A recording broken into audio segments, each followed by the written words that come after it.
Bonjour à tous.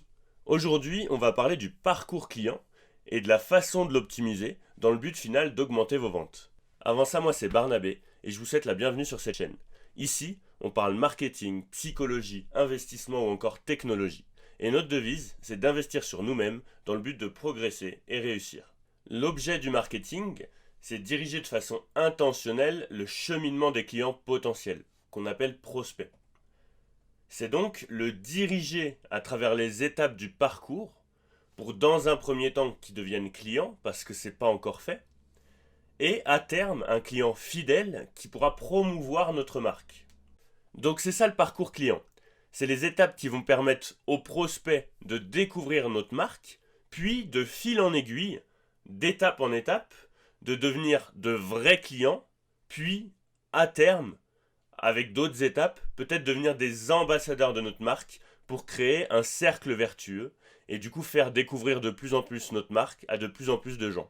Cette évolution, elle se fait pas du jour au lendemain et elle passe par plusieurs étapes qu'on va détailler dans cette vidéo. Dans toute relation, il faut un premier contact. Peu importe le client, que ce soit du plus fidèle au client tout à fait occasionnel, il y a d'abord eu un premier contact, ça a d'abord été un parfait inconnu. Il ne connaissait pas votre marque. Donc finalement, il ignorait tous vos produits et de vos services, vos valeurs, etc. C'est ça la première étape du parcours client, c'est sensibiliser le prospect, donc le potentiel futur client. Le but, c'est d'attirer l'attention sur votre marque et de susciter la prise de conscience. Pour ça, il existe plusieurs techniques. On connaît évidemment tous la publicité. Par exemple, en voiture, on a tous déjà vu d'énormes panneaux publicitaires pour, peu importe, par exemple Ikea. On connaît aussi tous, par exemple, peut-être un influenceur, ou au moins on a tous déjà entendu parler d'un influenceur. Tout ça, c'est des techniques qui vont permettre d'attirer du trafic sur, par exemple, votre site internet. Donc pour ça, il y a des publicités qui sont spécialement orientées sur la découverte d'une marque, donc avec un texte et un langage qui sert à informer sur une marque, un service ou un produit. Donc je vais vous montrer un exemple tout de suite. Alors j'ai choisi la marque au hasard. Il n'y a pas de publicité. Donc voilà, par exemple là vous voyez bien Henry's Soda. Donc on voit tout de suite que c'est une marque de soda. D'ailleurs la publicité elle est très visuelle. Je pense qu'on la remarque tout de suite si on passe en voiture à côté. Et le texte est très simple. On sait tout de suite ce que c'est. On sait tout de suite à quoi on a affaire. Bon, on peut prendre un autre exemple, très classique McDonald's. Donc là, on nous présente un produit. On sait ce que c'est. On le voit, c'est visuel. Il n'y a pas photo. On a le prix. Donc, on connaît le produit.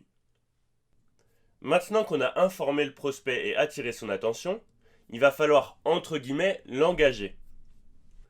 Alors ici, l'engagement il correspond à la capacité d'un prospect à interagir avec un élément marketing.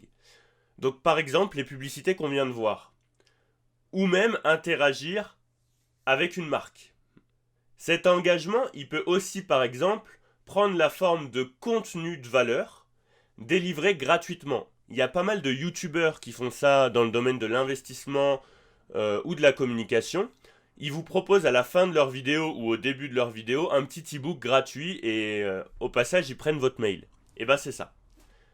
Donc ça peut aussi être sous la forme d'un article de blog ou encore d'une vidéo où on va vous donner des réponses à vos questions. Donc là pour illustrer les deux premières étapes du parcours client, on peut s'appuyer sur un youtubeur qui s'appelle Yomi Denzel. Alors lui, comme vous pouvez le voir, il propose une flopée de vidéos alléchantes où il montre soit des gens qui ont gagné énormément d'argent avec le dropshipping, l'e-commerce, soit lui, la façon dont il a gagné beaucoup d'argent et comment il en profite. Donc ça, c'est pour vous attirer. Ensuite, en racontant l'histoire de personnes qui ont réussi, il va chercher à vous engager. Et ensuite, lui, il propose des formations payantes en e-commerce et en dropshipping. Donc, l'étape suivante du parcours client, c'est celle du passage de prospect, qui est averti et engagé, à l'état de souscripteur. Dans le marketing, on appelle ça un lead. Souvenez-vous de ce mot parce que vous allez l'entendre assez régulièrement. Par souscripteur, on entend un individu qui accepte d'entrer en conversation avec nous. Il existe plusieurs techniques pour obtenir, entre guillemets, des souscripteurs, en passant par des liens, par exemple sur YouTube, ou les réseaux sociaux, ou encore à partir d'inscriptions à des newsletters, par exemple. Alors pour illustrer ça, on va tout de suite se diriger à la fin d'une des vidéos de Marketing Mania, Stan Leloup si vous connaissez, je vous conseille d'aller voir ses vidéos. Et donc lui, à la fin de ses vidéos, il vous propose une formation gratuite pour construire une audience qui achète. On clique. Et donc voilà. Là, il vous demande votre mail. Et parfois, on vous demande aussi une inscription à une newsletter, par exemple. Et bien, c'est comme ça qu'on crée de réels souscripteurs, quand on peut communiquer avec eux. Donc, par exemple, le fait de prendre le mail, le fait d'avoir le mail, là, on demande l'autorisation, finalement, parce que c'est vous qui allez donner votre mail. On crée des souscripteurs.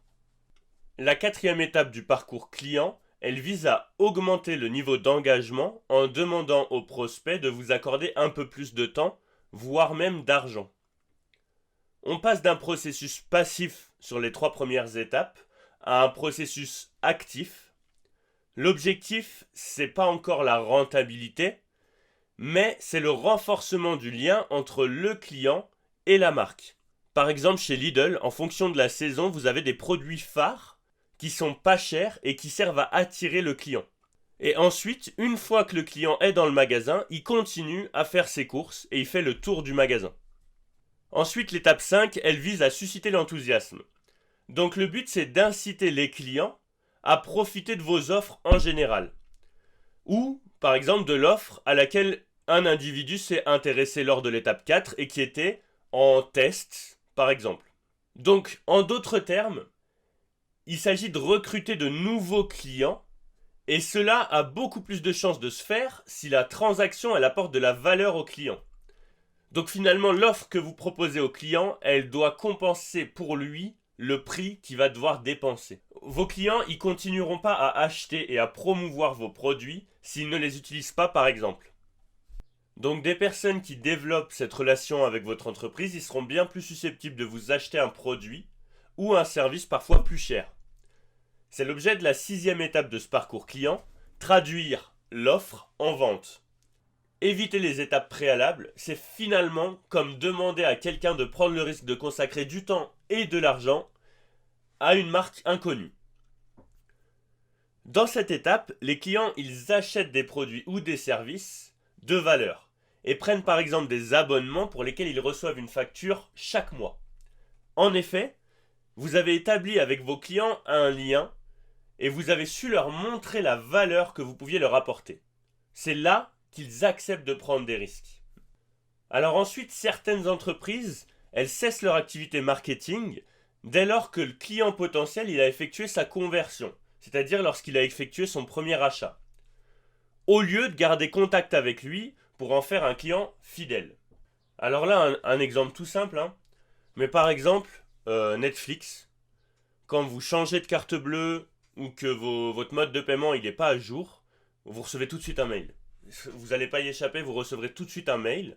Et c'est l'une des façons finalement qui fait que Netflix cherche à garder le contact avec vous. Quitte à parfois vous proposer une offre, etc. L'étape 7, elle va plus loin. Il s'agit de faire de ses clients de vrais ambassadeurs de la marque. Et donc ce type de client, ce serait celui qui vous mettrait des commentaires positifs sur les réseaux en valorisant son expérience. Votre capacité à atteindre ce genre de client, elle va résider dans la relation que vous entretenez avec eux et l'expérience client que vous leur faites vivre. Donc ça demande évidemment du temps, dans la mesure où le développement d'une telle relation, ça passe par toutes les étapes précédentes.